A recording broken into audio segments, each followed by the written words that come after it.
আসসালামু আলাইকুম প্রিয় দর্শক, আপনাদেরকে শুভেচ্ছা ও আমন্ত্রণ জানাচ্ছি চ্যানেল আই সংবাদে। আর এখনকার সংবাদে আপনাদের সাথে আছি আমি খায়রুল বাশার।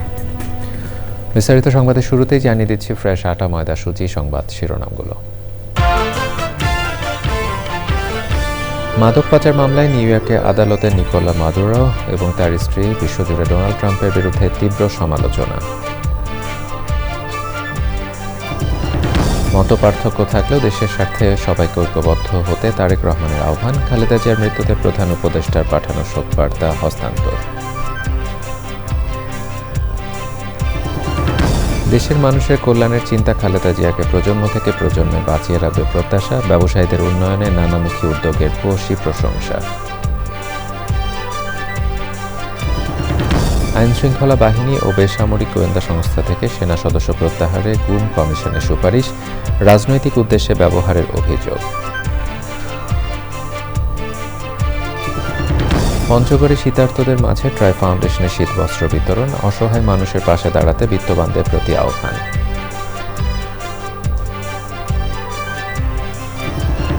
এবং মোস্তাফিজকে বাদ দেয় বাংলাদেশে আইপিএল এর সম্প্রচার নিষিদ্ধ, তথ্য সম্প্রচার মন্ত্রণালয়ের আদেশ জারি।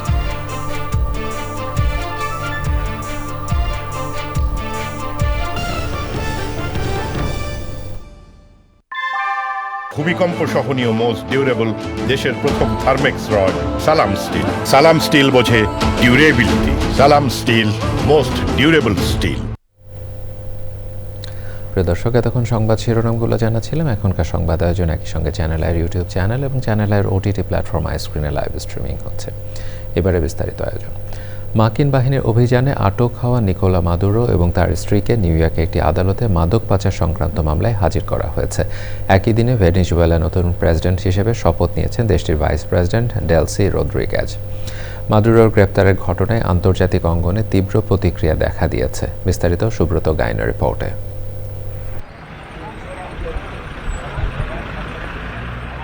নিকোলা মাদুরো ও তার স্ত্রীকে মার্কিন বাহিনী তুলে নিয়ে যাওয়ার 3 দিন পর সোমবার মাদক ও অস্ত্র পাচারের অভিযোগে তাদের নিউ ইয়র্কের একটি আদালতে বিচারের মুখোমুখি করা হয়। স্থানীয় সময় সকালে তাদের আদালতে হাজির করা হয়। মাদুরো দম্পতিকে প্রথমে ব্রুকলিনের মেট্রোপলিটন ডিটেনশন সেন্টার থেকে সাজোয়া গাড়িতে করে বের করা হয়। পরে একটি হেলিকপ্টারে নিউ ইয়র্কের আদালতের কাছাকাছি একটি হেলিপোর্টে নেওয়া হয়। সেখান থেকে মাদুরো ও তার স্ত্রীকে হাতকড়া পরানো অবস্থায় প্রিজন ভ্যানে করে আদালতে তোলা হয়। তাদের নিরাপত্তায় পুরো সময় জুড়ে ছিলেন যুক্তরাষ্ট্রের মাদক দমন সংস্থা ডিইএর সশস্ত্র সদস্যরা। নিকোলা দম্পতির বিরুদ্ধে বহুল আলোচিত মামলাটির তত্ত্বাবধান করছেন যুক্তরাষ্ট্রের ফেডারেল বিচারক অ্যালভিন কে হেলারস্টেইন। 92 বছর বয়সী এই বিচারক এর আগে 9/11 সন্ত্রাসী হামলা সংশ্লিষ্ট মামলাসহ জাতীয় নিরাপত্তা ও সন্ত্রাসবাদ সংক্রান্ত বহু গুরুত্বপূর্ণ মামলার শুনানি করেছেন। এর আগে ভেনেজুয়েলার জাতীয় পরিষদে দেশটির নতুন প্রেসিডেন্ট হিসেবে শপথ নেন ডেলসি রদ্রিগেজ। শপথ নেওয়ার আগেই যুক্তরাষ্ট্রের সাথে ভারসাম্য ও শ্রদ্ধাশীল সম্পর্কের আহ্বান জানান তিনি। মার্কিন কর্তৃপক্ষের অভিযোগ, নিকোলা মাদুরো একটি নার্কো সন্ত্রাসী নেটওয়ার্ক পরিচালনা করেছেন এবং মাদক পাচার ও অবৈধ অস্ত্র সরবরাহ জড়িত ছিলেন। তবে এসব অভিযোগ বরাবরই অস্বীকার করেছেন মাদুরো। এদিকে মাদুরোর গ্রেপ্তার ও যুক্তরাষ্ট্রে নেওয়ার ঘটনাকে কেন্দ্র করে আন্তর্জাতিক অঙ্গনে তীব্র প্রতিক্রিয়া দেখা দিয়েছে। চীন, ইরান সহ ভেনেজুয়েলার মিত্র দেশগুলো এই পদক্ষেপের তীব্র নিন্দা জানিয়ে তাকে মুক্তি দেওয়ার আহ্বান জানিয়েছে। Subrata Gain, channel I. জাতীয় স্বার্থ ও রাষ্ট্রের সার্বভৌমত্বের প্রশ্নে দলমত নির্বিশেষে সব রাজনৈতিক শক্তিকে ঐক্যবদ্ধ থাকার আহ্বান জানিয়েছেন বিএনপি ভারপ্রাপ্ত চেয়ারম্যান তারেক রহমান। গুলশানে বিএনপি চেয়ারপারসনের কার্যালয়ে বিভিন্ন রাজনৈতিক দলের সাথে বৈঠকে তিনি বলেন, রাজনৈতিক মতপার্থক্য থাকলেও জাতীয় স্বার্থ ও সার্বভৌমত্বের প্রশ্নে সবাইকে এক থাকতে হবে। সাদি মাহমুদের রিপোর্ট। অন্যান্য দিনের মতো সোমবারও গুলশানে বিএনপি চেয়ারপারসনের রাজনৈতিক কার্যালয়ে আসেন ভারপ্রাপ্ত চেয়ারম্যান তারেক রহমান। সেখানেই রাজনৈতিক নেতাদের সাথে বৈঠক করেন বিএনপির ভারপ্রাপ্ত চেয়ারম্যান। আলোচনা হয় দেশের বর্তমান রাজনৈতিক পরিস্থিতি এবং আগামী জাতীয় নির্বাচন সহ বিভিন্ন ইস্যু নিয়ে। বাংলাদেশে এই নির্বাচন কেন্দ্রিক ভোট কেন্দ্রিক যে রাজনৈতিক সংকট, এইটা যাতে আর কখনো তৈরি না হয়, সুষ্ঠু নির্বাচন এবং তার মধ্যে দিয়ে জনগণের মতামত প্রকাশ করার স্বাধীনতা নিশ্চিত করা এবং সেইটা কার্যকর করাটাই মানে বাংলাদেশের সামনের লক্ষ্য। এবং এটা বিএনপির পক্ষ থেকে জনাব তারেক রহমান এই বিষয়ে তার অঙ্গীকার পুনর্ব্যক্ত করেছেন। মুক্তিযুদ্ধকে বাদ দিলে, ৭১কে বাদ দিলে বাংলাদেশের অস্তিত্ব থাকে না। কাজেই মুক্তিযুদ্ধ আমাদের ভিত্তি এবং ৯০-এর গণ অভ্যুত্থান এবং ২৪-এর গণ অভ্যুত্থানের যে আকাঙ্ক্ষা, সেই আকাঙ্ক্ষাকে ধারণ করেই আমরা নতুন যে বাংলাদেশ, একটা কল্যাণ রাষ্ট্র বাংলাদেশ, সেটা গড়ে তুলতে চাই। দেশের সামনে খুবই বড় একটা চ্যালেঞ্জ আছে দেশটা গড়ে তোলবার। সেই চ্যালেঞ্জ যেন মোকাবেলা করতে পারি, তার জন্য সহযোগিতা চাই। জাতীয় নির্বাচনেরও অনেক প্রভাব এবং ইমপ্লিকেশনস আছে, আমরা তার সহযোগিতা চেয়েছি। বৈঠকে মহান মুক্তিযুদ্ধের চেতনা এবং ২৪-এর আকাঙ্ক্ষাকে ধারণ করে দল মত নির্বিশেষে সবাইকে ঐক্যবদ্ধভাবে নতুন বাংলাদেশ গড়ার আহ্বান জানান তারেক রহমান। অপরের ব্যাপারে আমাদের তর্ক বিতর্ক হবে, রাজনৈতিক বৈরিতা হবে, পলিসি ইস্যুতে রাজনৈতিক বৈরিতা, রাষ্ট্রের অখণ্ডতার সার্বভৌমত্ব, এই সমস্ত বিষয় হবে না। এটাই আমরা আলোচনা করেছি এবং আলোচনাটা খুবই প্রাণবন্ত ছিল। দিল্লির আধিপত্যবাদের প্রশ্নে, বাংলাদেশের স্বাধীনতা সার্বভৌমত্বের প্রশ্নে, আমাদের জাতীয় স্বার্থের প্রশ্নে আমরা সবাই একমত থাকব, কিন্তু এর ভিতরে বিভিন্ন পলিসি ইস্যুতে আমরা যেভাবে ডিফার করব, যেটা করবার রাইট আছে। এবং আমরা বলেছি যে বাংলাদেশে একটা ওয়েস্টমিনিস্টার মডেলের পলিটিক্স ডেভেলপ করতে হবে। সাবেক প্রধানমন্ত্রী ও বিএনপি চেয়ারপারসন বেগম খালেদা জিয়ার মৃত্যুতে প্রধান উপদেষ্টা ডক্টর মোহাম্মদ ইউনূসের পাঠানো শোকবার্তা তারেক রহমানের হাতে তুলে দেন প্রধান উপদেষ্টার একান্ত সচিব সজীব এম খায়রুল ইসলাম।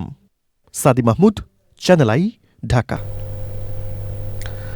দেশের শীর্ষ ব্যবসায়ী নেতারা বলেছেন, দৃঢ়চেতা ব্যক্তিত্ব আর দেশের মানুষের জন্য কল্যাণের চিন্তা প্রজন্ম থেকে প্রজন্মে বেগম খালেদা জিয়াকে বাঁচিয়ে রাখবে। বাজার অর্থনীতি, রাজস্ব আয়, ভ্যাট চালু, গার্মেন্টস রপ্তানিতে ইউডি দেয়া ক্ষমতা বিজেএমইয়ের হাতে ছেড়ে দেয়া সহ অসংখ্য উদ্যোগের জন্য প্রয়াত বেগম জিয়ার প্রতি কৃতজ্ঞতা জানান ব্যবসায়ীরা। রিজভী নেওয়াজের রিপোর্ট। ইন্টারকন্টিনেন্টাল হোটেলে international chamber of commerce in Bangladesh আইসিসিবির উদ্যোগে স্মরণসভা। সহ আয়োজক ১৭টি শীর্ষস্থানীয় চেম্বার ও অ্যাসোসিয়েশন। আয়োজনটি ব্যবসায়ীদের হলেও অতিথিদের মধ্যে বিভিন্ন শ্রেণী পেশার মানুষ সমবেত হন বেগম খালেদা জিয়ার স্মরণে। ব্যবসা বাণিজ্যের প্রসারে সাবেক প্রধানমন্ত্রী বেগম খালেদা জিয়ার নেওয়া বিভিন্ন উদ্যোগের কথা তুলে ধরেন ব্যবসায়ীরা। During her most critical health conditions, she continued to think about the well-being of the nation and its people. Through all of this, she remained deeply connected to public life and national service. A lasting legacy, Begum Khaleda Zia often affirmed that she has no home outside Bangladesh. 91-এ যখন উনি prime minister হন তখন থেকে আজকে পর্যন্ত ওনার প্রাণ পর্যন্ত উনি কোনো সময় বাজে কথা বলতেন না, কারোর সম্বন্ধে কোনো কটূক্তি করতেন না। 1994 সালে ওনার যে সাহসী ভূমিকা ছিল ঔষধ শিল্পকে সম্পূর্ণভাবে লিবারালাইজ করে দেওয়া এবং ঔষধ শিল্পের আজ যা কিছু উন্নতি দেখেন তার জন্য আমরা সম্পূর্ণভাবে ওনার কাছে ঋণী। আলোচনা করেন বিএনপি মহাসচিব সহ সিনিয়র নেতারাও। এদেশে মুক্তবাজার অর্থনীতি যেটা সূচনা করেছিলেন শহীদ প্রেসিডেন্ট জিয়া রহমান, যেটা পরবর্তীতে সামনের দিকে এগিয়ে নিয়ে গিয়েছিলেন বেগম খালেদা জিয়া। আগামী দিনে আপনারা দোয়া করেন, আপনারা ক্যাপাসিটি বিল্ডিং করেন, অনেকগুলো সরকারি কর্মকাণ্ড যেগুলো আপনারা করতে পারবেন সেগুলো আমরা আপনাদের হাতে তুলে দেবো ইনশাআল্লাহ। বাংলাদেশকে আবার পিছনে টেনে নিয়ে যাওয়ার অনেক রকম চক্রান্ত আছে, কিন্তু সেখান থেকে আমাদেরকে উঠে দাঁড়াতে হবে। আসুন আমরা সেই বাংলাদেশকে আবার সবাই মিলে গড়ে তুলি, তবে নেত্রীর প্রতি আমাদের সত্যিকার অর্থে শ্রদ্ধা জানা হবে। প্রায় ২ ঘন্টার আলোচনা শেষে ৩০শে ডিসেম্বর অনন্তের পথে যাত্রাকারী বেগম খালেদা জিয়ার চিরশান্তি কামনা করে দোয়া করেন উপস্থিত সকলে। Rizvi Newaz, channel I, Dhaka. RAB বিলুপ্ত করা এবং আইনশৃঙ্খলা রক্ষাকারী বাহিনী ও বেসামরিক গোয়েন্দা সংস্থা থেকে সেনা সদস্যদের প্রত্যাহার করার সুপারিশ করেছে গুম কমিশন। কমিশন বলছে, গোয়েন্দা সংস্থাগুলো দেশের অভ্যন্তরীণ রাজনীতিতে নাক গলা এবং প্রায় সব সরকারি রাজনৈতিক উদ্দেশ্যে তাদের ব্যবহার করেছে। লুৎফর রহমান সোহাগের রিপোর্ট। আওয়ামী লীগ আমলের ১৫০০-এর বেশি গুমের অভিযোগের তদন্ত প্রতিবেদন নিয়ে সোমবার গণমাধ্যমের সামনে আসে গুম কমিশন। প্রতিবেদন অনুযায়ী গুম হওয়াদের ২৫১ জন এখনও নিখোঁজ রয়েছেন, যাদের অধিকাংশই রাজনৈতিক ব্যক্তি। কমিশনের অনুসন্ধান অনুযায়ী গুম করা, বন্দিশালা তৈরি ও গুমের আলামত ধ্বংসে সবচেয়ে বেশি জড়িত ছিল র্যাব। গুম কমিশন বলছে, রাজনৈতিক সিদ্ধান্তে আইনশৃঙ্খলা বাহিনী গুমে যুক্ত হতো। প্রতিটা জেনারেল ইলেকশনের আগে ৬ মাস ১ বছর আগ থেকে আমরা গুম ম্যাসিভ স্কেলে শুরু হয়েছে। সব বাহিনী কম বেশি করছে। আমাদের দেশের গোয়েন্দা সংস্থা ইন্টারনাল পলিটিক্সে তারা মানে নাক গলায়। কেন নাক গলায়? ওইটা পার্ট ইন পাওয়ার চায় বলে, এবং ওদের তো মিসইউজ করা হয়েছে। এটা over the years by the successive governments and by the immediate past government in particular, সবাই করছে কম বেশি। গুম ও মানবাধিকার লঙ্ঘন ঠেকাতে প্রাতিষ্ঠানিক এবং আইনগত সংস্কারের সুপারিশ করেছে গুম কমিশন। ডিজিএফআই, এনএসএ ওদের রিফর্মস করা হয়, ওরা যাতে তাদের কাজ ছেড়ে যাতে অন্য কাজ না করে, ব্যাংক দখল না করে, মিডিয়া হাউস দখল না করে, ইন্টারনেট পলিটিক্সে যাতে আপনার নাক না গলায়, ওইগুলো করতে হবে। তার জন্য স্ট্রং পলিটিক্যাল উইল লাগবে। নেক্সট ইলেক্টেড গভর্নমেন্ট আসলে বোঝা যাবে কি অবস্থা। কমিশন জানায়, আইনশৃঙ্খলা বাহিনীর বিরুদ্ধে আনা গুমের অভিযোগ তদন্ত করে প্রয়োজনীয় ব্যবস্থা নিতে চিঠি দেওয়া হয়েছে। লুৎফরমান সোহাগ, চ্যানেল আই, ঢাকা। ইঞ্জিনিয়ার সাহেব, বাড়ি ডিজাইন তো হলো, কিন্তু কোন রড দিয়ে বাড়ি বানাবো? অবশ্যই আকিজ ইস্পাত, কারণ ভালো মানের 500W রডের yield strength 500 MPa, tensile strength 625 MPa, আর সর্বোচ্চ গুণগত মানের আকিজ ইস্পাতের টেনসাইল স্ট্রেংথ 700 MPa, অর্থাৎ ভালো মানের রডের থেকেও 12% বেশি। বুঝেছি, এখনই অর্ডার করছি অধিক শক্তিশালী আকিজ ইস্পাত। আকিজ ইস্পাত, কমিটেড টু কোয়ালিটি। রায়ের বাজারে শায়িত ১১৪ জনের মধ্যে ৮ শহীদের মরদেহ শনাক্ত করা হয়েছে। ভুক্তভোগী পরিবারের সদস্যদের আবেদনের পরিপ্রেক্ষিতে ডিএনএ পরীক্ষা ও যথাযথ প্রক্রিয়া অনুসরণ করে পুনরায় দাফন করা ৮ শহীদের কবর আনুষ্ঠানিকভাবে পরিবারকে বুঝিয়ে দেওয়া হলো। আরও জানাচ্ছেন মিথিলা নাজনীন। প্রায় ১৮ মাস পর জুলাই গণ অভ্যুত্থানে শহীদ স্বজনদের কবর শনাক্ত করতে পেরে কান্নায় ভেঙে পড়েন পরিবারের সদস্যরা। হারানো প্রিয়জনকে চোখের দেখা কিংবা শারীরিক স্পর্শ নয়, শুধু কবরের মাটি ছুঁয়ে প্রিয়জনকে অনুভবের চেষ্টা। রায়ের বাজারে শায়িত জুলাই আগস্ট সময়কালে মৃত ১১৪টি বেওয়ারিশ লাশের ডিএনএ পরীক্ষার মাধ্যমে শনাক্ত ৮ জুলাই শহীদের কবর পরিবারের কাছে হস্তান্তর করা হলো। পরবর্তীতে যাকে আমরা নিয়ে এসেছি ডক্টর লুইস ফন্ডারবার্গ, উনিও কিন্তু এই ফরেন্সিক অ্যানথ্রোপোলজিস্ট ওয়ার্ল্ডের একদম লিডিং পজিশনে আছেন। উনি 40 বছর ধরে এই কাজের নেতৃত্ব দিচ্ছেন এবং 65 কান্ট্রিতে এইরকম বড় ধরনের অপারেশনের নেতৃত্বে উনি ছিলেন। ওনাকে নিয়ে এসেছি, আপনারা দেখেছেন যেদিন আমরা এখানে ব্রিফ করি, উনি আমাদেরকে প্রশিক্ষিত করেছেন, প্লাস প্রথম বেশ কয়েকদিন উনি আমাদের সাথে নিজে থেকে এগুলো উঠিয়েছেন। জুলাই গণঅভ্যুত্থানের দোষীদের বিচার কার্যক্রম যথাযথভাবে সমাপ্ত করতে সরকারের কাছে দাবি ভুক্তভোগী পরিবারগুলোর।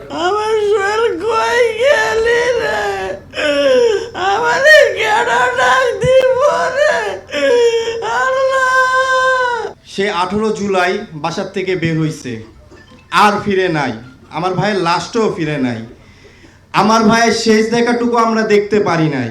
ইনকিলাব মঞ্চের ওসমান হাদি ভাই, তার ভূমিকা অনেক ছিল। জুলাই শহীদদের যথাযথ মর্যাদা প্রদানে সরকারের কার্যক্রম অব্যাহত থাকবে বলে জানান গৃহায়ন ও গণপূর্ত উপদেষ্টা।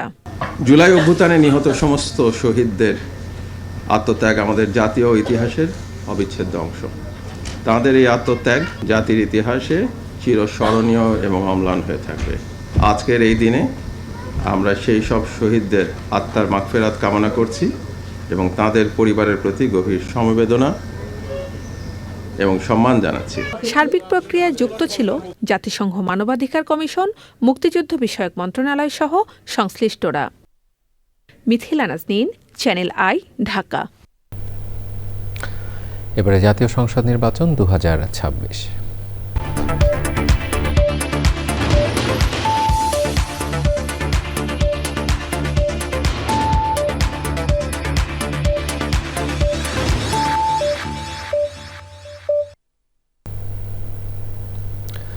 প্রধান নির্বাচন কমিশনার এএমএম নাসির উদ্দিন বলেছেন, অবাধ, সুষ্ঠু ও নিরপেক্ষ নির্বাচন আয়োজনে নির্বাচন কমিশন আত্মবিশ্বাসী ও প্রতিজ্ঞাবদ্ধ।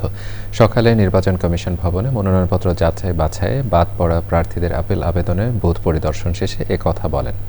রিটার্নিং কর্মকর্তার সিদ্ধান্তের বিরুদ্ধে প্রথম দিনে 42টি আপিল আবেদন জমা পড়েছে। রিয়াজ ইসলামের রিপোর্ট। 4 জানুয়ারি ছিল মনোনয়নপত্র যাচাই বাছাইয়ের শেষ দিন। বাছাইয়ে সারা দেশের 300 আসনে 1842 জনের মনোনয়নপত্র বৈধ ঘোষণা করেছে রিটার্নিং কর্মকর্তারা। বাতিল হয়েছে 723 জনের মনোনয়নপত্র। মনোনয়নপত্র বাছাইয়ে রিটার্নিং কর্মকর্তাদের সিদ্ধান্তের বিরুদ্ধে আপিল দায়েরের সময় 5 জানুয়ারি থেকে 9 জানুয়ারি পর্যন্ত। নির্বাচন কমিশন ভবন চত্বরে আবেদন জমা দেওয়ার জন্য 10টি পৃথক বুথ করা হয়েছে। সোমবার সকালে বুথ পরিদর্শন শেষে সিইসি বলেন, নির্বাচন অবাধ এবং সুষ্ঠু হবে। ইনশাল্লাহ আমরা এখনো কনভিন্সড যে আমরা একদম একটা ফেয়ার অ্যান্ড ক্রেডিবল ইলেকশন ইনশাল্লাহ দিতে পারবো। চিন্তা করবেন না, সবার সহযোগিতা নিয়ে ইনশাল্লাহ। সকাল থেকে আপিল আবেদন জানাতে আসেন বিভিন্ন দলের প্রার্থীরা। বাদ পড়াদের প্রায় অর্ধেকই স্বতন্ত্র। হ্যাঁ, আমি এটা ত্রুটি মেনে নিলাম। আমারটা যদি বাতিল করা হয় তাহলে আমার পাশে যে আরেকজন প্রার্থী ছিল তারটা বাতিল না করে তাকে কেন স্থগিত করে সময় দেওয়া হলো সংশোধনের। আয় ব্যয়ের হিসাব বিবরণীটার যে ক্লথটা আছে এই পাতাটা পূরণ করিনি, কিন্তু এটার সাপোর্টে কিন্তু আমার আয় ব্যয়ের হিসাব দেওয়া আছে অলরেডি। ওনারা চান যারা স্বাক্ষর করেছেন এই প্রায় 5000 মানুষ এত অল্প সময়ে, ওনারা চান আমি যাতে নির্বাচনে কন্টেস্ট করতে পারি।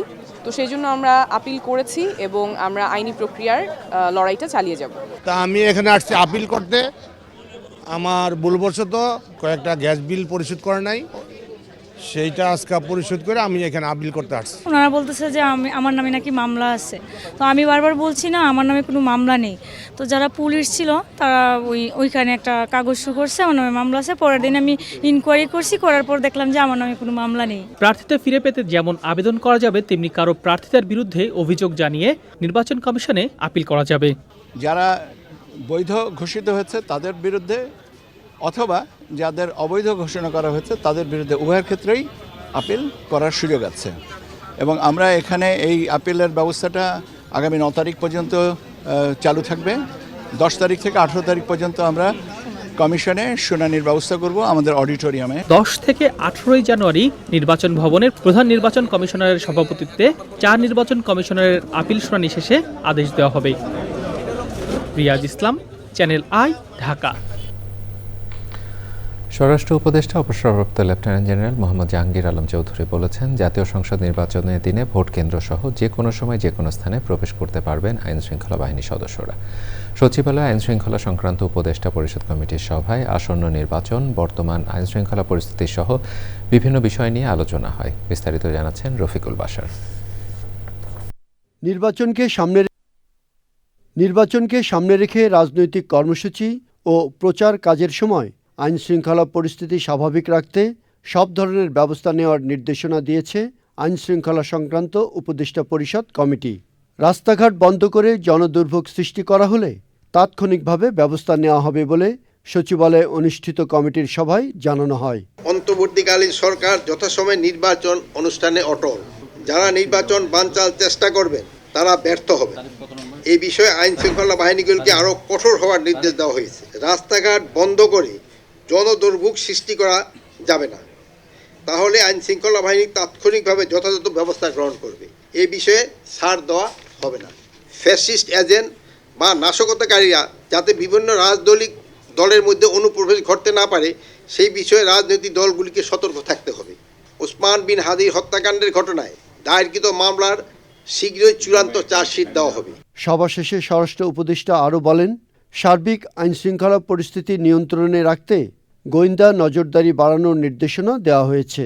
দেশের সার্বিক আইনশৃঙ্খলা পরিস্থিতি স্বাভাবিক ও নিয়ন্ত্রণে রাখতে দেশব্যাপী গোয়েন্দা নজরদারি বৃদ্ধি এবং আইনশৃঙ্খলা রক্ষাকারী বাহিনীর কার্যক্রম আরও জোরদার করা সহ অধিক সক্রিয় তৎপর থাকা এবং সকল বাহিনীর গোয়েন্দা তথ্যোপাত্য সমন্বয় করার কথা নির্দেশ দেওয়া হয়েছে। সভায় সাম্প্রদায়িক সম্প্রীতি অক্ষুণ্ণ রাখা এবং সামাজিক যোগাযোগ মাধ্যমে গুজব ও অপপ্রচার রোধ এবং উস্কানিমূলক বক্তব্য পরিহারের বিষয়েও আলোচনা হয়। Rafiqul Bashar, channel I, Dhaka. Liberal democratic party এলডিপির প্রেসিডেন্ট অবসরপ্রাপ্ত কর্নেল অলি আহমেদ বীর বিক্রম বলেছেন, জামাত ইসলামের সাথে এলডিপি যোগ দেয়নি, তাদের সাথে নির্বাচনী সমঝোতা করেছে। কত আসনে সমঝোতা হয়েছে তা পরে জানানো হবে বলে জানান তিনি। রাজধানী মগবাজারে এলডিপির কার্যালয়ে জরুরি সংবাদ সম্মেলনে অলি আহমেদ বলেন, ৭১-এর জামাত আর ২৫-এর জামাত এক নয়, পরিশুদ্ধ হয়েছে বলেই তাদের সাথে সমঝোতা করা হয়েছে। আর ভারতের দালালদের থেকে জনগণকে সাবধান হতে আহ্বান জানান অলি আহমেদ।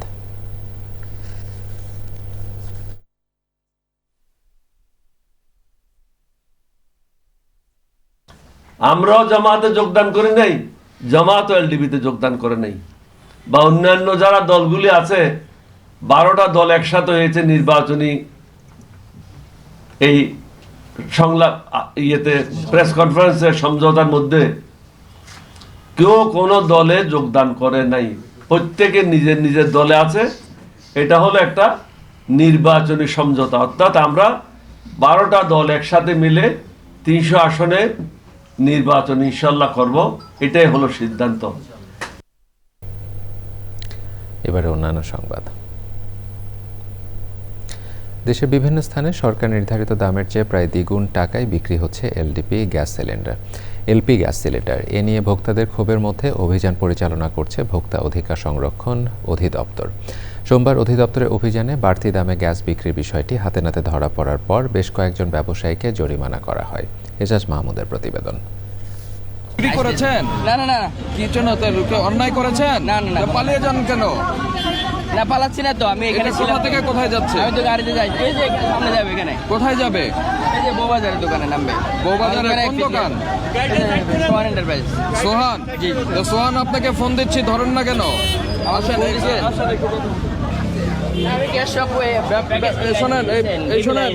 শোনেন, ব্যবসা বন্ধ হয়ে যাবে। বিক্রি করছেন কত? 1300 করে। 1300 করে? এটা সত্য? তো মানুষ তো 2100, 1800, 1900 টাকা কিনে কি করবে? 1300 বিক্রি করছেন? স্যার আমি খুচরা ওইভাবে বিক্রি করি না।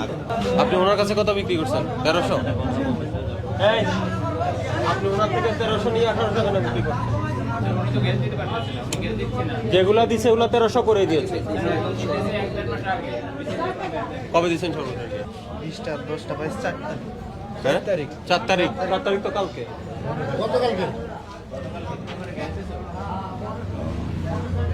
গতকালকে তো কিছু দেওয়া হয়েছে। এখন চুকাচুকি করতেছেন না? কি জরিমানা বাড়ায় তো 1 লাখ টাকা ফাইন করা উচিত এটাকে। আপনি 1300 টাকা কোম্পানির থেকে কিনে 1800 টাকা বিক্রি করতেছেন, আবার আমাকে বললেন যে অবৈধ। অনৈতিক হচ্ছে না? কম দামে কিনতে পারলে আমরা কম দামে। যেটা আপনার উপস্থিতিতে তো দেখলেন, সে তো কোম্পানির প্রতিনিধি, সে 1300 বিক্রি করছে, উনি বিক্রি করছে 1800। আপনার 50,000 ফাইন করা হয়েছে, জরিমানা পরিশোধ করেন। কোটি কোটি টাকা হাতায় নিতেছে। আজ 28 তারিখ থেকে শুরু করছে তারা। 1200 টাকার গ্যাস 2500-2600 টাকা নিতে আছে। গত মাসে নিছে 1250 টাকা, আর এই যে এই মাসে কয়েকদিন আগে নিছে 2200 টাকা দিয়ে নিছে। ঠিক আছে, ফার্স্টে বলছে নাই। হিমালয়ের কোল ঘেঁষা সর্বোত্তরের জেলা পঞ্চগড়ে শীত জেঁকে বসেছে। কনকনে ঠান্ডা ও ঘন কুয়াশায় ঢাকা পড়েছে রাস্তাঘাট সহ বিস্তীর্ণ এলাকা। শীত প্রবণ এই জেলায় প্রতিবারের ন্যায় এবারও শীতার্ত মানুষের পাশে নববর্ষে উপহার হিসেবে শীতবস্ত্র নিয়ে এগিয়ে এসেছে ট্রাই ফাউন্ডেশন। এ রহমান মুকুলের পাঠানো তথ্য ও ভিডিও চিত্রে আল মুকসিদের রিপোর্ট। পঞ্চগড় হিমালয়ের পাদদেশে হওয়ায় এবারের শীতে কাহিল হয়ে পড়েছেন খেটে খাওয়া অসহায় মানুষেরা। পঞ্চগড় পৌরসভার বিভিন্ন এলাকায় শীতার্ত ও অসহায় মানুষের মাঝে কম্বল বিতরণ করেছে ট্রাই ফাউন্ডেশন। দরিদ্র মানুষজন হাতে কম্বল পেয়ে আনন্দিত। যারা দিচ্ছে তাদের আল্লাহ ভালো করুক, খুবই ভালো। প্রতি বছরে যেন আমাকে কম্বল দেয়। ঠান্ডাতে একটা কম্বল পাইছি, আমি খুব উপকার পাইছি। যে দিছে আত্মবিকতে যেন ও সুস্থ সবলভাবে ভালো থাকে, আল্লাহ যেন ওকে আবার দেওয়ার মতন ক্ষমতা করে। এই কম্বলটা যে পাইলাম আমার উপকার হইল। প্রচণ্ড শীত পঞ্চগড়ে বছর জনই আমরা পাই, আমাদের জন্য অনেক উপকার হয়। শরীর কাঁপতেছে, যে একটা কম্বল পাইছি, এটার জন্য খুব উপকারী হয়ে গিয়েছে। আর যারা কম্বল দিচ্ছে তার জন্য আমরা আল্লাহর জন্য দোয়া করি, সেই জন্য আগামীতে আরও কম্বল দিতে পারি। 2 দশকেরও বেশি সময় ধরে বিভিন্ন জেলায় শীত মৌসুমে গরম কাপড়, কম্বল বিতরণ ছাড়াও ঈদ আনন্দ ভাগাভাগি, খাদ্য সামগ্রী বিতরণ ও নানা সংকটময় মুহূর্তে অসহায় মানুষের পাশে সহায়তার হাত বাড়িয়ে দিয়েছে ট্রাই ফাউন্ডেশন। তো আমরা সবাই জানি যে বাংলাদেশের উত্তরে যে উত্তরবঙ্গ আছে এখানে অনেক শীত পড়ে, তো এখানের মানুষ শীতের জন্য অনেক হাহাকার শীতার্থ মানুষদের মধ্যে শীত বস্ত্র দেওয়ার জন্য ট্রাই ফাউন্ডেশনকে অনেক অনেক ধন্যবাদ। আমি ট্রাই ফাউন্ডেশনের নিকট সবিনয় একটা অনুরোধ রাখবো, যে অনুরোধটা হলো এই ধরনের, এটা বাংলাদেশের সর্বোত্তরের জেলা এবং হিমালয়ের যে ঠান্ডা কনকনে হিমেল হাওয়া এবং শীতটা এখানে প্রথম অনুভূত হয়। তাই এইখানে আরও বেশি মানুষকে যদি সম্পৃক্ত করা যায় এই ধরনের উদ্যোগ, এখানে যারা এই ট্রাই ফাউন্ডেশনের সাথে পঞ্চগড়ে যারা সম্পৃক্ত ওনাদেরকেও ধন্যবাদ জানাচ্ছি এবং ট্রাই ফাউন্ডেশনকেও ধন্যবাদ যেন এই ধরনের উদ্যোগটা অব্যাহত রাখে। তীব্র শীতে দেশের প্রত্যন্ত অঞ্চলে শীতার্ত ও অসহায় মানুষের পাশে এসে বিত্তশালীদের দাঁড়ানোর আহ্বান জানিয়েছে ট্রাই ফাউন্ডেশনের সদস্যরা। আল মুকসিদ, চ্যানেল আই। বাংলাদেশের তারকা পেসার মোস্তাফিজুর রহমানকে কলকাতা নাইট রাইডার্সের স্কোয়াড থেকে বাদ দেওয়ার প্রতিক্রিয়ায় বাংলাদেশে আসন্ন আইপিএলে সম্প্রচার বন্ধ রাখার নির্দেশ দিয়েছে সরকারের তথ্য ও সম্প্রচার মন্ত্রণালয়।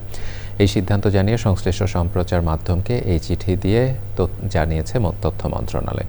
চিঠিতে বলা হয়েছে, ভারতীয় ক্রিকেট বোর্ড আগামী 26শে মার্চ থেকে অনুষ্ঠেয় আইপিএলের খেলায় বাংলাদেশের তারকা খেলোয়াড় মোস্তাফিজুর রহমানকে কলকাতা নাইট রাইডার্স দল থেকে বাদ দেওয়ার নির্দেশ দৃষ্টিগোচর হয়েছে। ভারতীয় ক্রিকেট বোর্ডের এই সিদ্ধান্তের কোনো যৌক্তিক কারণ জানা নেই এবং এমন সিদ্ধান্ত বাংলাদেশের জনগণকে ব্যথিত, মর্মাহত, ক্ষুব্ধ করেছে। এই অবস্থায় পরবর্তী নির্দেশ না দেওয়া পর্যন্ত আইপিএলের সব খেলা এবং অনুষ্ঠান সম্প্রচার বন্ধ রাখার জন্য নির্দেশ দেওয়া হলো। যথাযথ কর্তৃপক্ষের অনুমোদন ও জনস্বার্থে এই আদেশ জারি করা হয়েছে। সোমবার সন্ধ্যায় গুলশানে বিএনপি চেয়ারপারসনের কার্যালয়ে শোক বইয়ে সই করেছেন বাংলাদেশ ক্রিকেট বোর্ড, বিসিবির সভাপতি আমিনুল ইসলাম বুলবুল সহ বোর্ডের অন্যান্য পরিচালকরা। স্বাক্ষর শেষে গণমাধ্যমকে বোর্ড সভাপতি জানান, ভারতে গিয়ে বিশ্বকাপ খেলা নিরাপদ মনে না হওয়ার বিষয়টি জানানো হয়েছে আইসিসিকে। আমরা ক্রিকেট বোর্ডের যারা আমাদের ডিরেক্টরস আছেন সবাইকে নিয়ে দুটো মিটিং করেছি এই সিদ্ধান্ত নেওয়ার আগে, এবং দুটো মিটিংয়ে আমরা সিদ্ধান্ত নিয়েছি সেগুলো আপনারা অলরেডি জানেন যে আমরা এই মুহূর্তে সিকিউর ফিল করছি না আমাদের টিমটা ভারতে গিয়ে বিশ্বকাপ খেলুক। তো আমরা আইসিসিকে চিঠি লিখেছি এবং চিঠিতে আমরা পরিষ্কারভাবে জানিয়ে দিয়েছি আমরা কী করতে চাচ্ছি, কেননা আমাদের কাছে মনে হচ্ছে সিকিউরিটি একটা বড় কনসার্ন এবং সেটা ফলো করছি। আমরা আইসিসিকে মেল পাঠিয়েছি এবং আমরা সাথে সাথে তাদের কাছ থেকে একটা মিটিং করার জন্য তারা আমাদেরকে বলবে খুব তাড়াতাড়ি, সেখানে আমাদের কথাগুলো আমরা এক্সপ্রেস করবো। বাট ইমেলটা পাঠিয়েছি তার রিপ্লাইয়ের উপরে নির্ভর করছে আমরা পরবর্তী পদক্ষেপ নিই। মুক্তিযুদ্ধের উপপ্রধান সেনাপতি ও সাবেক বিমান বাহিনী প্রধান বীর মুক্তিযোদ্ধা এয়ার ভাইস মার্শাল একে খন্দকারকে নিয়ে স্মরণসভার আয়োজন করে মুক্তিযুদ্ধ জাদুঘর। স্মরণসভায় যোগ দিয়ে বাংলাদেশের মুক্তিযুদ্ধের ইতিহাস ও বিমান বাহিনীর ইতিহাস একে খন্দকার চিরস্মরণীয় হয়ে থাকবে বলে জানান আলোচকরা। লয়লা নৌসিনের রিপোর্ট। মহান মুক্তিযুদ্ধের অকুতভয় সৈনিক, মুক্তিযুদ্ধের উপপ্রধান সেনাপতি বীর মুক্তিযোদ্ধা এয়ার ভাইস মার্শাল একে খন্দকার বীর উত্তমের স্মরণে স্মরণসভা। মুক্তিযুদ্ধ জাদুঘর আয়োজিত স্মরণসভায় যোগ দেন রণাঙ্গনের সহযোদ্ধা, কর্মজীবনের সহকর্মী সহ পরিবারের সদস্যরা।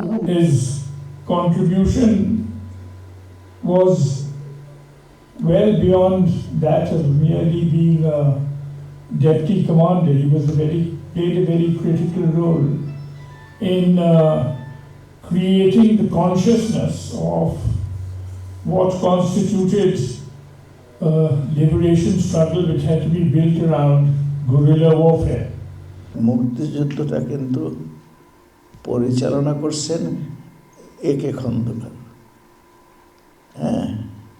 নট ওসমানী। এখানে ভারতের অবদানকে আমাদের মনে রাখতে হবে। করিম খন্দকার সাহেব এই ভারতীয়দের সাথে যে যোগসূত্র রক্ষা করা সেটা তিনিই করেছিলেন। The independence of Bangladesh and the safety and lives of all its people were paramount to him. মুক্তিযুদ্ধের গৌরবময় নেতৃত্বদানের পাশাপাশি বিমান বাহিনী প্রতিষ্ঠায় একে খন্দকার আজীবন স্মরণীয় হয়ে থাকবেন বলে জানান আলোচকরা। ওনার সবসময় চেষ্টা ছিল যে একটা বিমান বাহিনী গঠন করা। লাইলা নৌসিন, চ্যানেল আই, ঢাকা। সুন্দরবনে হরিণ চোরা শিকারীদের পাতা ফাঁদে আটকে পড়া বাঘিনীকে বাঘিনীটি এখনও সংখ্যামুক্ত নয়। খুলনার বন্যপ্রাণী ব্যবস্থাপনা ও প্রকৃতি সংরক্ষণ বিভাগের রেস্কিউ সেন্টারে বাঘিনীটিকে নিবিড় পর্যবেক্ষণে রাখা হয়েছে। সকালে চিকিৎসাধীন বাঘিনীকে পানি পান করতে দেখা গেছে, যা শারীরিক উন্নতির সংকেত হিসেবে দেখছেন চিকিৎসকরা। দানিয়েল সুজিত বোসার রিপোর্ট। চোরা শিকার, খাদ্যাভাব আর আবাসস্থল ধ্বংসে বেঙ্গল টাইগারের শেষ আশ্রয়স্থল সুন্দরবন। তবে সেখানেও নিরাপদ নয় বাংলাদেশের গর্ব। অদম্য সাহস আর ক্ষিপ্রতার প্রতীক রয়্যাল বেঙ্গল টাইগার। শনিবার খাবারের খোঁজে এসে সুন্দরবন পূর্ব বন বিভাগের চাঁদপাই রেঞ্জের অন্তর্ভুক্ত বনাঞ্চলে ফাঁদে আটকা পড়ে বাঘিনীটি। দীর্ঘ চেষ্টায় তাকে উদ্ধার করে বন বিভাগ। তাকে নিবিড়ভাবে পর্যবেক্ষণ করতে হবে এবং তাকে একটি স্বাচ্ছন্দ্য পরিবেশ দিতে হবে। এই বিষয়গুলো আমাদের জন্য খুব চ্যালেঞ্জিং ছিল। তারপরও আমরা সেখান থেকে বাঘটিকে উদ্ধার করে আমরা খুলনা রেস্কিউ সেন্টারে নিয়ে আসি। বাঘিনীটির অবস্থায় স্থিতিশীল থাকলেও পুরোপুরি সুস্থ হওয়া সময় সাপেক্ষ জানিয়েছেন চিকিৎসকরা। হাল ছাড়ি নেই, আমাদের ডিপার্টমেন্ট সর্বোচ্চ সহযোগিতা করতেছে। সব কিছুই দিয়ে বাঘটা আমাদের আবার সুস্থ হয়ে আমরা চেষ্টা করবো সুন্দরবনে ফিরিয়ে দেওয়ার জন্য। সে যখন প্রাকৃতিক পরিবেশে যাবে তখন তার প্রকৃতির সাথে যুদ্ধ করে বেঁচে থাকতে হবে। সেই যুদ্ধ করার ক্ষমতা যদি তার না থাকে তাহলে আমরা হয়তো ঊর্ধ্বতন কর্তৃপক্ষের সিদ্ধান্ত মোতাবেক তো ভিন্ন সিদ্ধান্ত গ্রহণ করা হতে পারে। তথ্য বলছে নানা অব্যবস্থাপনায় শতাব্দী জুড়ে কমেছে বাঘের সংখ্যা। সর্বশেষ জরিপ অনুযায়ী সুন্দরবনে বাঘ টিকে আছে 125টি। বাঘ সংরক্ষণে চোরা শিকার বন্ধে আইনের কঠোর প্রয়োগ জরুরি বলছেন বিশেষজ্ঞরা। Daniel Sujit Bose, channel I, Khulna. এবারে নিটোল টাটা আন্তর্জাতিক সংবাদ।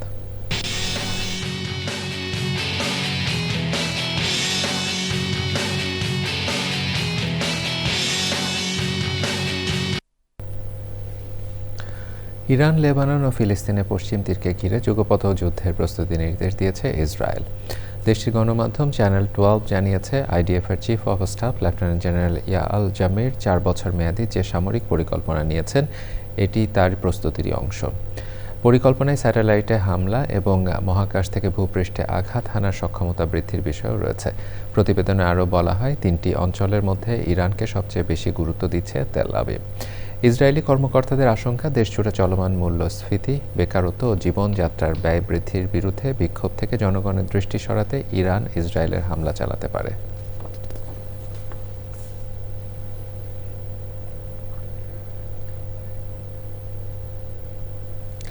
এবারে ঢাকা ব্যাংক পিএলসি বাণিজ্য সংবাদ।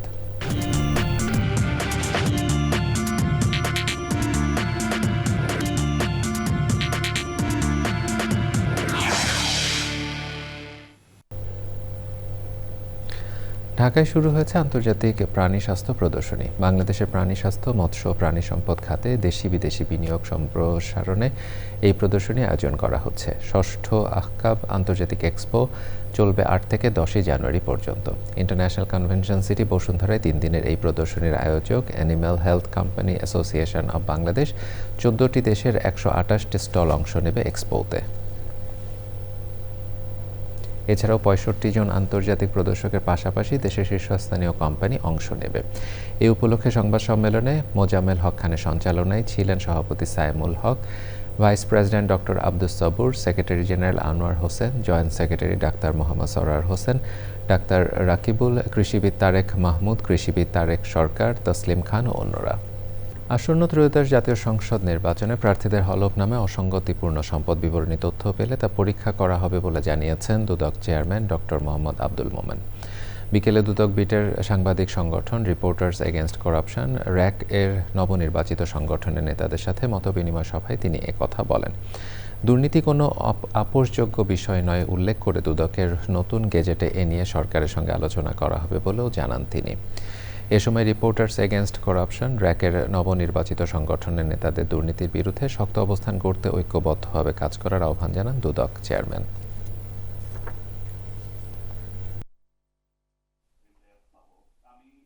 এই নির্বাচনের সময় আমাদের অবৈধ অর্থের একটা ফ্লো তখন বেশি রকম হয়। আমরা আশা করব এবার কম হবে, কিন্তু জোর দিয়ে খুব বলা সম্ভব না যে হবে না। আমি এখানে আসার আগে প্রথমেই কথা বললাম নির্বাচন কমিশনের সাথে। নির্বাচন কমিশনকে অনুরোধ করেছি যে আপনারা নিজেরা পরীক্ষা করুন, পরীক্ষা করে আপনারা যদি কোনো কোনো স্টেটমেন্টকে আপনাদের মনে হয় সন্দেহজনক, এবং আমি আমার সাংবাদিক ভাইদেরও বলবো, তাদেরও যদি মনে হয় যে এটা পরীক্ষা করা দরকার, এখানে বড় রকম কারচুপি হয়েছে, সেটা যদি আমরা দুদক পাই, আমরা দুদক, আমাদের সীমাবদ্ধতা আছে, এই সীমাবদ্ধতার মধ্যেও আমরা সেগুলি পরীক্ষা করব, পরীক্ষা নিরীক্ষা করে বের করার চেষ্টা করব।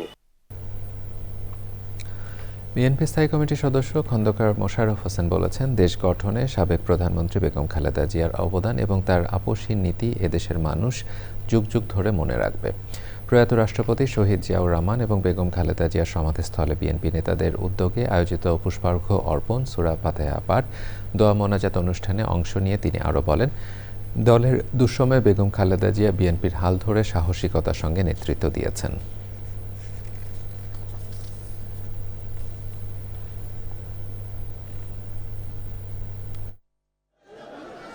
বেগম খালেদা জিয়াকে বলা হয়েছিল এই দেশ থেকে চলে যাওয়ার জন্য, কিন্তু বেগম খালেদা জিয়া বলেছিলেন তার দেশ এটি। বেগম খালেদা জিয়া এই দেশেই মৃত্যুবরণ করতে চান এবং বেগম খালেদা জিয়া কিন্তু এদেশেই মৃত্যুবরণ করেছেন। তিনি বলেছিলেন যে তিনি এই দেশের সন্তান, এই দেশেই তিনি মৃত্যুবরণ করবেন এবং তিনি তা প্রমাণ করেছেন। সেই জন্যই দেশনেত্রী বেগম খালেদা জিয়া একজন আপোষহীন নেত্রী। সাবেক প্রধানমন্ত্রী বেগম খালেদা জিয়ার রুহের মাগফিরাত কামনা করে আলোচনা ও দোয়া মাহফিল হয়েছে। সোমবার রাজধানীতে এই আয়োজন করে পানি ও বিদ্যুৎ প্রকৌশল সমিতি, ডিপিডিসি, ডিপ্লোমা প্রকৌশলী সমিতি এবং ঢাকা পাওয়ার ডিস্ট্রিবিউশন কোম্পানি শ্রমিক ও কর্মচারী ইউনিয়ন। তত্ত্বাবধায়ক প্রকৌশলী মোহাম্মদ রুহুল আমিনের সভাপতিত্বে এ সময় ছিলেন ডিপিডিসি পরিচালনা পর্ষদের চেয়ারম্যান হামিদুর রহমান খান, পিডিবির চেয়ারম্যান প্রকৌশলী মোহাম্মদ রেজাউল করিম, ডিপিডিসির ব্যবস্থাপনা পরিচালক বিএম মিজানুল হাসান ও অন্যরা। একই দিনে মতিঝিলে মোহামেডানের স্পোর্টিং ক্লাব প্রাঙ্গণে খালেদা জিয়ার মৃত্যুতে মিলাদ ও দোয়ার আয়োজন করা হয়। বিশেষ অতিথি ছিলেন বিএনপির স্থায়ী কমিটির সদস্য মির্জা আব্বাস, বিএনপি নেতা বরকতুল্লাহ বুলু ও ইশরাক হোসেন।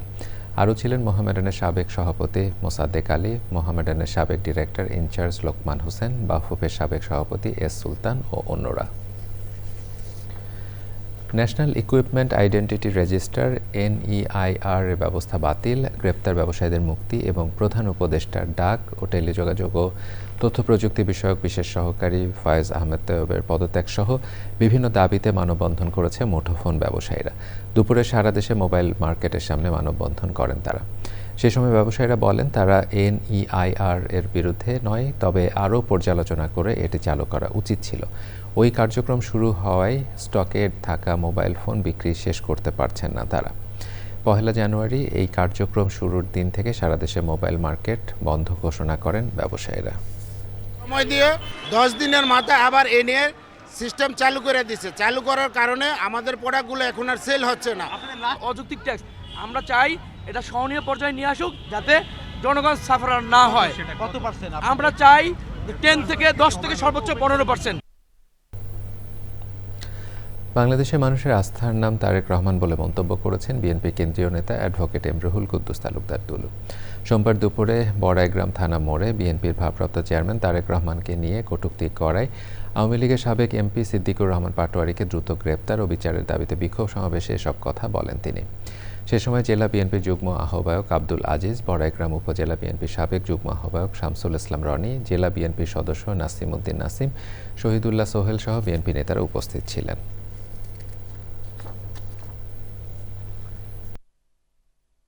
শ্রদ্ধা নিবেদন করি আমাদের নেত্রী আমাদেরকে এতিম করে, আমাদেরকে কষ্ট দিয়ে, আমাদেরকে দুঃখ দিয়ে। আমরা চেয়েছিলাম উনি 18-20টা বছর অনেক কষ্ট করেছেন। আজকে গণতান্ত্রিক ধারা, যে গণতন্ত্রের জন্য যে নেতৃত্বে উনি দিয়েছেন গণতন্ত্রের জন্য, সেই গণতন্ত্র আজকে নতুন ভাবে রূপদান করেছে, রূপ লাভ করতে যাচ্ছে তার ছেলে তারেক রহমানের নেতৃত্বে।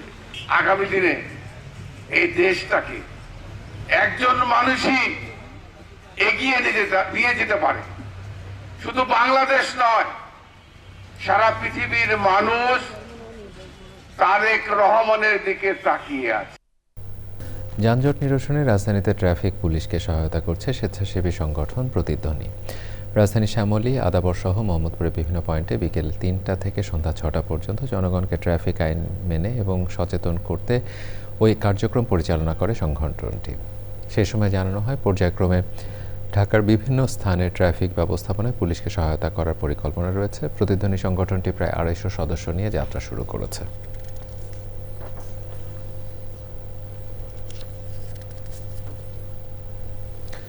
জলাতঙ্ক রোগ নির্মূলে চট্টগ্রাম শহরে ১৫,০০০ কুকুরকে ভ্যাকসিন দেওয়ার কার্যক্রম শুরু করেছে Chittagong city corporation. Court building চত্বরে কর্মসূচি উদ্বোধন করেন মেয়র ডাক্তার শাহাদাত হোসেন। তিনি বলেন, চট্টগ্রাম শহরকে পরিচ্ছন্ন ও নিরাপদ সিটি করার অংশ হিসেবে কুকুরদের ভ্যাকসিন কার্যক্রম অব্যাহত থাকবে। আগামীতে কুকুরদের প্রজনন রোধকল্পে ভ্যাকসিন প্রদানের পরিকল্পনার কথাও জানান তিনি। সে সময় প্রধান নির্বাহী কর্মকর্তা, প্রধান স্বাস্থ্য কর্মকর্তা, জেলা আইনজীবী সমিতির নেতৃবৃন্দ সহ সিটি কর্পোরেশনের কর্মকর্তারা উপস্থিত ছিলেন।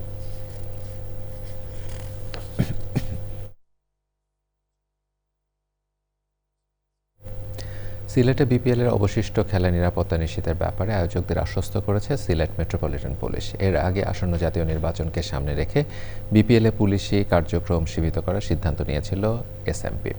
নিরাপত্তা ইস্যুতে শঙ্কা জাগলেও বিকেলে আনসার সদস্যদের নিয়োগের মাধ্যমে সমস্যা সমাধান করে বিসিবি এবং এসএমপি। বিল্লাল হোসেনের ভিডিও চিত্রে সিলেট থেকে আদিল আহমেদ শানের রিপোর্ট। লাক্কাতুরার মনোরম টি স্টেট আবৃত সিলেট আন্তর্জাতিক স্টেডিয়ামেই শুরু বিপিএলের দ্বিতীয় পর্ব। তবে পূর্ব নির্ধারিত সূচির পর নতুন করে পরবর্তী দিনগুলোর নিরাপত্তা ইস্যুতে সিলেটের আইন শৃঙ্খলা বাহিনীর সাথে আলোচনা না হওয়ায় সোমবার সন্ধ্যা থেকেই পুলিশের প্রোটোকল সরিয়ে নেয়ার সিদ্ধান্ত নেয় সিলেট মেট্রোপলিটন পুলিশ। নিরাপত্তার শঙ্কা নিয়ে শেষ পর্যন্ত যুব ও ক্রীড়া উপদেষ্টার দ্বারস্থ হতে হয় বিসিবিকে। নির্ধারিত সংখ্যক পুলিশের বিপরীতে আনসার সদস্য অন্তর্ভুক্তির মাধ্যমে সমস্যার সমাধানের আশ্বাস দিয়েছে এসএমপি। আমাদের তো এখন আসলে নির্বাচনের প্রায়োরিটি, এই জন্য তাদেরকে আমরা জানিয়েছিলাম যে অন্য কোনোভাবে যদি ম্যানেজ করা যায় তাহলে আমাদের ল অ্যান্ড অর্ডারটাকে এবং ইলেকশনের কাজকর্মগুলো আমরা ভালো মতো করতে পারবো। এটা আর কি, এই সমাধান হয়েছে। এটা ওই কিছু আনসার নিয়োগ করা হবে, এরকম এটা দিয়ে আমরা সমন্বয় করে করবো আর কি। আমরা যে পরিমাণ ফোর্স উইথড্র করবো সেই পরিমাণ ফোর্স আমরা দিয়ে রিপ্লেস হবে। আনুষ্ঠানিক চিঠি পেয়েও দ্রুত কার্যকরী পদক্ষেপ না নেয় বিসিবিকে দুষছেন ফ্র্যাঞ্চাইজির সাথে যুক্ত অফিসিয়ালরা। তবে তা নাকচ করেছে বিসিবি ও বিপিএল গভর্নিং বডি। যে ভেরি সিম্পল ইন্টারমিনিস্ট্রি মিটিং এ বলা হয়েছে যে আমাদের করবে, ঠিক আছে, আমাদের তারা সাপোর্ট দিবে। এখন এই সাপোর্ট তো কন্টিনিউড আছে। আপনারা যেটা শুনেছেন সেটাও কারেক্ট যে তাদের সমস্যা হচ্ছে এত পুলিশ দিয়ে হেল্প করা। ভেরি সিম্পল, ইন্টারনালি বলছিল যে ওনারা রাইট নাও এই পলিটিক্যাল আর এই সব মিলে এটা করতে পারছে না তারা। এখন তারা কিভাবে হ্যান্ডেল করবে এটা তো আমি জানি না। যেটা রিকোয়ারমেন্ট সেটা তো ওনারা দিচ্ছে। একদিন বিরতি দিয়ে বুধবার আবারও মাঠে গড়াবে বিপিএল এর দ্বিতীয় পর্বের খেলা। বিপিএল এর শুরু থেকেই মাঠের বাইরের আলোচনা এবং বিতর্ক উত্তাপ ছড়িয়েছে, যা দ্বিতীয় পর্বেও অব্যাহত ছিল। তবে নিরাপত্তা ইস্যুতে পুলিশের কার্যক্রম সীমিত হওয়ার বিষয়টি বেশি উদ্বেগ আর শঙ্কা জাগিয়েছিল। শেষ পর্যন্ত আনসার সদস্যদের নিয়োগের মাধ্যমে সমস্যার সমাধান করে আয়োজক এবং সিএমপি। এতেই স্বস্তিতে বিপিএল এর সাথে সংশ্লিষ্ট ফ্র্যাঞ্চাইজিগুলো ও অফিসিয়ালরা। সিলেট আন্তর্জাতিক স্টেডিয়াম থেকে আদিল আহমেদ শান, চ্যানেল আই। দর্শক, এর সাথে সংবাদের শেষ ভাগে আমরা যাবার আগে ফ্রেশ আটা ময়দা সুজি সংবাদ শিরোনামগুলো জানিয়ে দিচ্ছি আরও একবার। মাদক পাচার মামলায় নিউ ইয়র্কে আদালতে নিকোলো মাদুরো ও তার স্ত্রী, বিশ্বজুড়ে ডোনাল্ড ট্রাম্পের বিরুদ্ধে তীব্র সমালোচনা।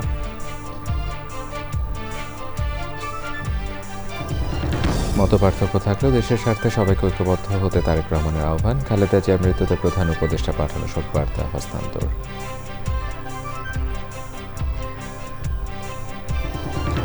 দেশের মানুষের কল্যাণের চিন্তা খালেদা জিয়াকে প্রজন্ম থেকে প্রজন্মে বাঁচিয়ে রাখবে প্রত্যাশা। ব্যবসায়ীদের উন্নয়নে নানামুখী উদ্যোগের ভূয়সী প্রশংসা। আইনশৃঙ্খলা বাহিনী ও বেসামরিক গোয়েন্দা সংস্থা থেকে সেনা সদস্য প্রত্যাহারে গুম কমিশনের সুপারিশ। রাজনৈতিক উদ্দেশ্যে ব্যবহারের অভিযোগ।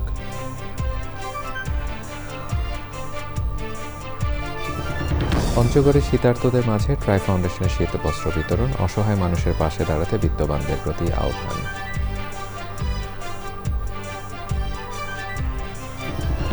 এবং মুস্তাফিজকে বাদ দেয় বাংলাদেশ IPL সম্প্রচার নিষিদ্ধ, তথ্য ও সম্প্রচার মন্ত্রণালয় আদেশ জারি।